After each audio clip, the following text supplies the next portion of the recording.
স্বরচিত আমি ঢাকা মহানগরীর শিক্ষক গুলশান থানার আশরাফুল আলম স্বরচিত কবিতা আবৃত্তি করছি। একজন রাজ শিক্ষকের জবানবন্দি। কি নির্মম নির্লজ্জ ইতিহাস হেঁটে এখানে রাজ সাক্ষ্য দিতে এসেছি। এই মৃতপুরী কঙ্কালসার ধ্বংসস্তূপ শিক্ষা আমাদের বাংলাদেশ হতে পারে না। যে শিক্ষক সকল বৈষম্যের বিরুদ্ধে লড়াই করে না, রাজদণ্ডের ভয়ে রাজপথে মাথা উঁচু করে প্রতিবাদ করে না, সে কোনো শিক্ষক নয়।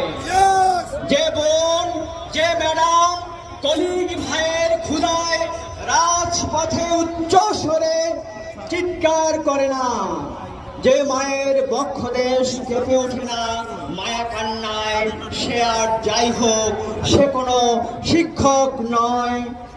যে শিক্ষক সন্তানের সুচিকিৎসা করতে পারে না, যে শিক্ষক স্ত্রীর ভরণ পোষণ সন্তানের দিতে পারে না, সুপাত্রে কন্যাদান করতে পারে না, যে নিঃসন্তান মানুষ করতে পারে না, সে সভ্য জাতি গড়ার কারিগর হয় কিভাবে? যে শিক্ষক আমরণ যুদ্ধ ঘোষণা করে রাজপথ ছেড়ে ভয়ে পালিয়ে যায় কাপুরুষের মতো, সে আর যাই হোক সে কোনো শিক্ষক নয়, সে শিক্ষক নামের কলঙ্ক।